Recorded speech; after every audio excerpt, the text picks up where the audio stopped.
That's what it is. It's that curve. It's like a cam. It's like you're down here. Most of us have never passed 2 or 3% of it, 5, 10, if you're lucky. But when you get like 50% of that power curve, it's like, it feels like 1,000. When you get into 70%, it feels like 10,000. It's amazing. And that's what gives you a sense of purpose. You're feeling like I'm making some useful contribution to the world. So that's one thing I'm really, really big on. You'll never run out of conversation. You'll never run out of shit to say. You'll really like yourself. You can't help but being successful. There's no way in hell you can't be successful. Even if it doesn't work the first or second time, eventually you will be.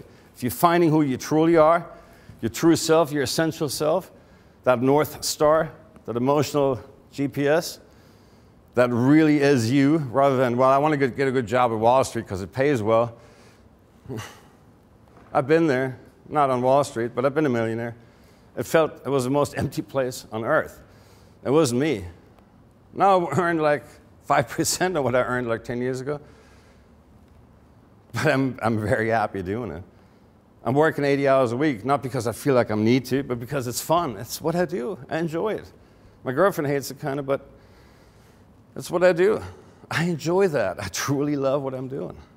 And that gives you self-esteem. And that's not something that a little shutdown. It's like some girl that gives you lip. That's like a little puppy dog barking in the moon. The moon goes, "Are you done? Okay, thank you." And it can't get to you. It's like water off a duck. If you want to have self-esteem, find out who you really are,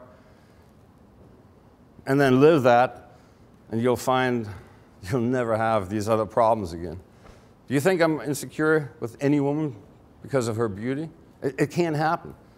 And I'm not even as cute and young as you guys are. And I'm not saying I'm getting them all, but I don't feel like inferior. I sit there because I know who I am. There's not a goddamn thing she can do or say to make me doubt that. Because it's real. It's not state management. It's not white out on the computer screen like most NLP and other techniques. It's real. It's who you are. I want to give you one more exercise with this. Because most people kind of flip-flop. Ever had that? I had that when I was probably your age, 20s, 30s, whatever. I had that a lot, this roller coaster. One day, and I was trying to become a professional musician, even though I didn't have quite the talent to be the next Herbie Hancock, the next Diana Krall. But I wanted to be that because it was cool. And I thought I needed that to feel good about myself. It couldn't be done. Even though I practiced 12 hours a day sometimes, 8 to 12 hours a day of piano, couldn't quite get there because I didn't have the core talent. You need to find that core talent. You need to really get an accurate self-assessment. And I was on this roller coaster because some days I felt like, oh, this is incredible, man. I'm like God on the keyboards. I get it right, everything worked. But that was only 1 in 10 days. And for the other 9 days, I was struggling trying to get that asymptotic perfectionism. And the other days, I was like, I'm such a loser. I can't do it. I suck ass. And no amount of CP, hypnosis, NLP, or any of that stuff worked on me. It couldn't. It couldn't do it. I tried to hypnotize myself to be that guy that can play like God. No. If it's not there, it's not there. You're beating a dead horse. Yeah, I know if you learned like the talent code and all these books. Doesn't work. And then I would be like on this roller coaster. It's like a candy. Riding the candy bar express. You ever done that? Sugar rush? Mental sugar rush? It's like, it's called bipolar. It's, you know, manic depressive. Those very few moments, and I was in this perfect state, I was God to myself, in my own universe, obviously. The other 9 days, I was like, dirt, piss on. And that roller coaster is what happens when there's nothing solid there. And eventually, once I got to know who I was and what I stood for, then it all kind of, it's like it went steadily, like Apple stock. You know, it may dip a little, but eventually it's going up. Unlike most stocks. But that's how it works, because it's solid. So the one exercise that I would really like for you to do is to just write down several areas of your life. And those would be your personality, your body, how you relate to other people. Pick your own categories. sexuality, your work. Do all that. We did this exercise, and a guy wrote about his body. He said flabby, kind of chunky, feminine, whatever. He wrote all this stuff about his body, ugly, incredible. And then I was like, who wrote that? Would that guy please stand up? That guy was 6'5". He had arms bigger than my legs. He was on a SWAT team. That guy looked like a friggin' Navy SEAL. He felt feminine. He felt like a little shit.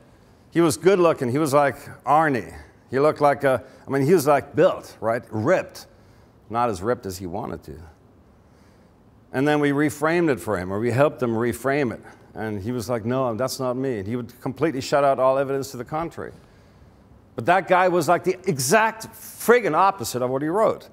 Everything he wrote, you would expect some little deformed guy to come up there and crawl up in the center of the room. And that guy was a friggin' special forces trained SWAT team guy that looked like a fucking Body by Jake or whatever.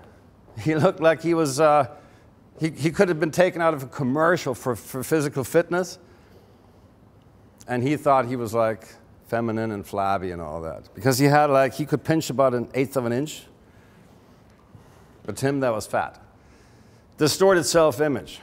And it may not be, most people then say, well, I'm great at this and they're trying to prop themselves up. No, get a friggin' accurate self-image. Take several categories in your life that are important to you. Write these down. Your looks, your physique, all that, your body, how you're at work, how you relate to other people, how other people see you.